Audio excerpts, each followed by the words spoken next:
I just bought a PlayStation Portal. Now I bought this with my own money so I can give you a completely fair opinion of it, and the main reason I got it is because I like to remote play games sometimes, PS4 games even, and my Vita is getting a little bit long in the tooth and it wasn't exactly brilliant at the remote play thing. I use it with my PS4 Pro, but with this I can use it with my PS5 games, and most of the games on PS4 are compatible with PS5, so it completely makes sense. It's a bigger screen, it's effectively a DualSense controller at the same time, and hopefully it'll be really good. So let's unbox it and take a look. So it is all nicely sealed up. It's still got the unbroken seal there. That is important. It signifies it has not been opened before, and because I know some people like this kind of thing, that is the front, the top, and the back, and underneath. Is that the right way around? I can't tell. I'll do that just in case. And the sides. There you go. Now let's unbox it.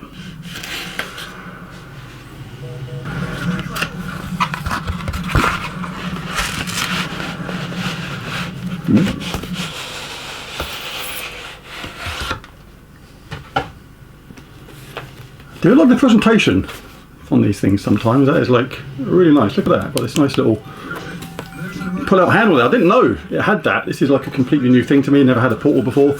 So let's have the first Portal pull of all time. Sounds a bit dodgy. I shan't divulge any more into that. Just make sure I'm opening it the right way. Don't want it to drop out and smash on the floor. That'd be really annoying. Look at that. Lovely. Let's put that outer box on the floor. Nice little PlayStation logo on the front there, and some sort of stuff on the back there. What is that? Is that my user manual and stuff? Yes, it is. Right, so now let's pop it out and have a look.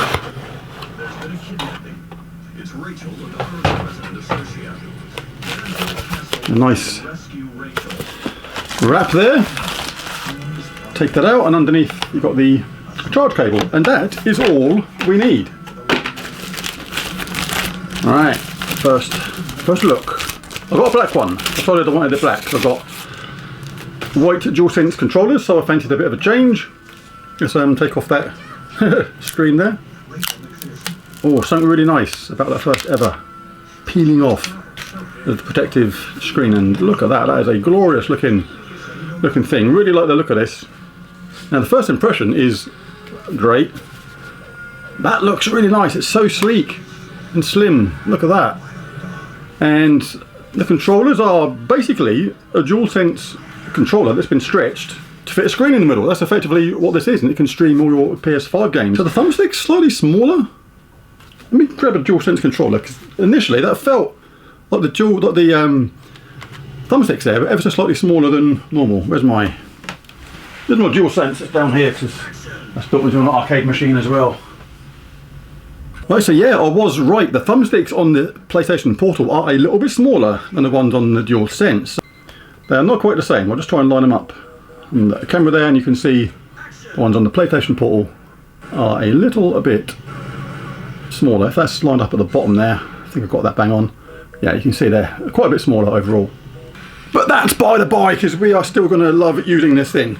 Now, to compare this initially to a Vita, it couldn't be any more different. Look at the size difference for a start. The Vita looks absolutely tiny compared. Absolutely crazy. I mean, this was a all singing or dancing portable machine. You could actually play offline with this and play full games on this. This is just a streaming device, so you're going to need a PS5 to use it at the same time. So let's set it up and take a look, because the first impression is it's very well made, and I definitely like the look of it. So when you first turn it on, you get the PlayStation logo. It does a little booting sequence, and then you get the initial screen. Now I'm already so glad I got this in black, because with that blue light down the side of each controller, I think it looks really cool.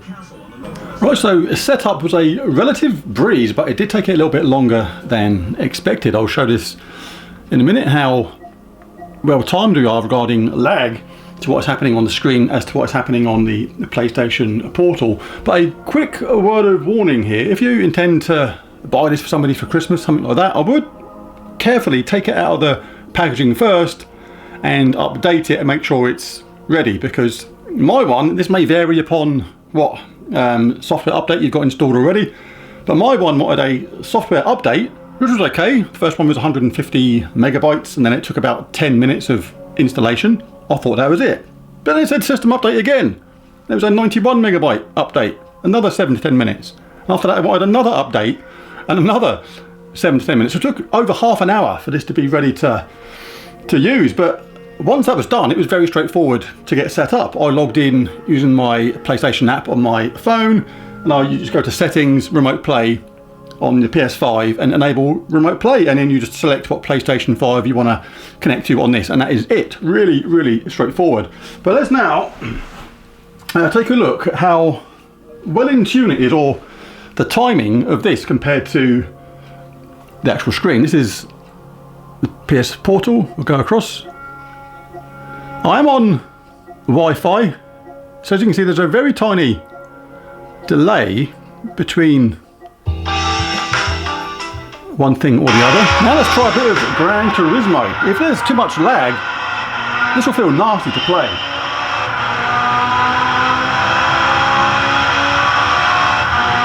Well, it looks terrific, that has to be said.